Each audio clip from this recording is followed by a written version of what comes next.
ಮಹಾರಾಷ್ಟ್ರದಲ್ಲಿ ಕರ್ನಾಟಕ ಬಸ್ ಚಾಲಕರಿಗೆ ಮಸಿ ಬೆಳೆದ ಹಿನ್ನೆಲೆಯಲ್ಲಿ ಕನ್ನಡಿಗರು ವಿಭಿನ್ನ ರೀತಿಯ ಶಾಂತಿ ಮಂತ್ರ ಜಪಿಸಿದ್ದಾರೆ.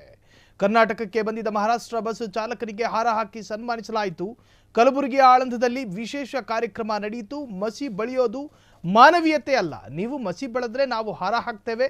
ಬಸ್ ಚಾಲಕ ನಿರ್ವಾಹಕರನ್ನ ಮಾನವೀಯತೆ ದೃಷ್ಟಿಯಿಂದ ಕಾಣುವಂತೆ ಕನ್ನಡಿಗ ಪರ ಸಂಘಟನೆ ಕರೆ ನೀಡಿದೆ. ಕರ್ನಾಟಕವನ್ನ ಪದೇ ಪದೇ ಕೆಣಕುವಂತಹ ಕೆಲಸ ಮಾಡಬೇಡಿ ಅಂತ ಎಚ್ಚರಿಕೆ ನೀಡಿದ್ರು. ಕರ್ನಾಟಕದವರಿಗೆ ಕೆಣಕಿದ್ರೆ ಮುಂದಿನ ದಿನಗಳಲ್ಲಿ ಸುಮ್ಮನೆ ಕೂರೋದಿಲ್ಲ ಎಂದು ವಾರ್ನ್ ಕೂಡ ಮಾಡಿದ್ದಾರೆ. ನಾವು ಬಸ್ಸಿನ ಡ್ರೈವರ್ ಅವರಿಗೆ ಕೆಳಗಿಳಿಸಿ ನಮ್ಮ ಹತ್ರ ಮಾನವೀಯತೆ ಇದೆ. ಈಗ ನಾವು ಉದ್ದೇಶ ಮಾಡಿದರೆ ಇದು ಬಸ್ಸು ಕೂಡ ಇಲ್ಲಿಂದ ಹೋಗಲ್ಲ, ಡ್ರೈವರ್ ಕೂಡ ಹೋಗಲ್ಲ. ಆದರೂ ಕೂಡ ನಮ್ಮ ಹತ್ರ ಮಾನವೀಯತೆ ಇದೆ. ಆದರೂ ಕೂಡ ನಾವು ಈ ಬಸ್ ಡ್ರೈವರ್ಗೆ ನಾವು ಕೊಡ್ತಾ ಇದ್ದೀವಿ. ಈ ಡ್ರೈವರ್ ಅವ್ರಿಗೆ ಹೇಳೋದು ಉದ್ದೇಶ ಏನಪ್ಪಾ ಅಂದ್ರೆ, ನಮ್ಮ ಕರ್ನಾಟಕಕ್ಕೆ ಪದೇ ಪದೇ ಕೆಣಕುವ ಕೆಲಸ ಮಾಡಬೇಡಿ.